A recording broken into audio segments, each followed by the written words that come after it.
എത്രയും ബഹുമാനപ്പെട്ട പ്രിയ കമ്മിറ്റി, അതുപോലെ രക്ഷിതാക്കൾ കേട്ടിടാനായി പറയുന്നതെന്തെന്നാൽ ഉസ്താദുമാരുടെ കാര്യങ്ങളോരോന്നാണേ. ഞങ്ങൾക്കോരോരുത്തർക്കും ഏറെ സുഖമെന്ന് തന്നെ പറഞ്ഞിടട്ടെ. അതിലേറെ നിങ്ങൾക്കും പ്രിയമേറിടും വിദ്യാർത്ഥികളേവർക്കും സൗഖ്യങ്ങൾ നേരുകയാണേ.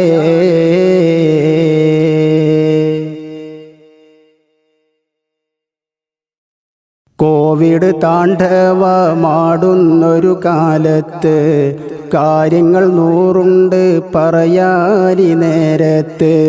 വേതനം കിട്ടാത്ത വേദനയാൽ നീറുന്നു, വേറെ ജോലിയില്ല ദിവസങ്ങൾ നീളുന്നു. നിങ്ങളിതറിഞ്ഞിടണം,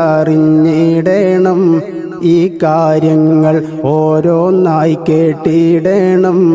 ഈ കത്തിൻ്റെ തുടക്കവും ഒടുക്കവും കേട്ട് ഒരു പരിഹാരം കണ്ടിടണം.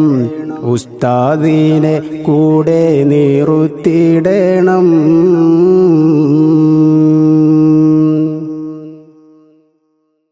വേതനം തുച്ഛമാണെന്നറിയാത്തവരാരുണ്ട്?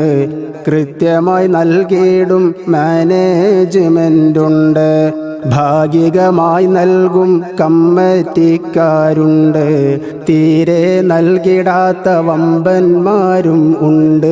സാലറി കൂട്ടിയിടുന്നു, ചില കമ്മിറ്റി മാതൃക കാട്ടിയിടുന്നു. പല നാട്ടിലും പണ്ഡിതരെ ആദരിച്ചു കൂടെയെന്നും ചേർത്തി നിർത്തിയിടുന്നു. കോവിഡ് കാലത്തും ഒരു കൂട്ടം രക്ഷിതാക്കൾ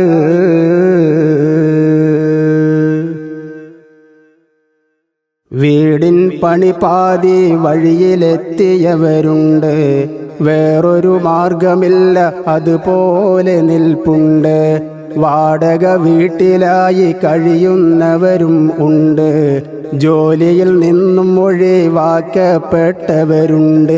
മീൻ വിൽപ്പനക്കിറങ്ങി റോഡരികിൽ അതുമിതും പലവിധ കച്ചവടം. കാട് വെട്ടാൻ, കൊപ്ര വെട്ടാൻ, കല്ല് പൊക്കാൻ, വാർപ്പ് പണി ചെയ്തിടാനും ഇറങ്ങി. ഉസ്താദിനെ ചേർത്തി നിർത്തിയിടേണ്ടേ.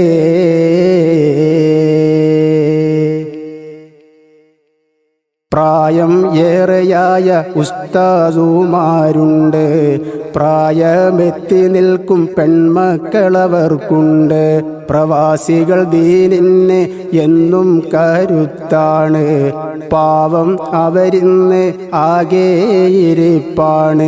എങ്ങനെ സഹായിച്ചിടും അവർ ഇന്ന്? കണ്ണീരിൻ കഥ പറയുന്നു. റഹ്മാനെ, കടൽ താണ്ടി മറുകര മരുഭൂവിൻ സ്വപ്നം തകർന്നിടുന്നു. അവർക്ക് ബറക്കത്ത് ചൊരിഞ്ഞിടണേ.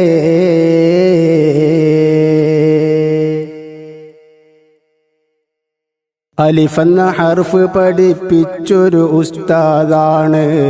അറിവിൻ്റെ തേനാറിൽ ആറാടുന്നോരാണ്. പരിഭവം പറയാത്തൊരു പാവം പണ്ഡിതരാണ്. പരിശുദ്ധ ദീനിൻ്റെ സ്തൂപം ഇവരാണ്.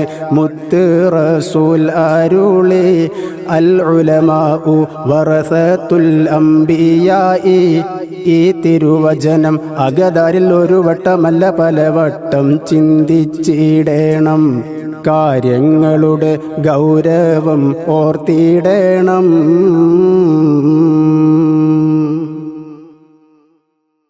കത്തിൻ വരികൾ കേട്ട് ഒന്നുമേ തോന്നേണ്ട. കാര്യങ്ങൾ പറയാതെ വേറെയൊരു വഴിയില്ല. ആക്ഷേപമല്ല ഇത്, ആരോപണവുമല്ല. ആരെയും പഴി പറയാൻ ഉദ്ദേശിച്ചതുമല്ല. നിങ്ങളിതറിഞ്ഞിടണം. യാഥാർത്ഥ്യങ്ങൾ ഓരോന്നായി ചിന്തിക്കണം. ഈ കത്തിന് ഉടനടി ഉചിതമൊരു പരിഹാരം പ്രതീക്ഷിക്കട്ടെ. മഅസ്സലാം. കത്ത് ചുരുക്കിയിടട്ടെ.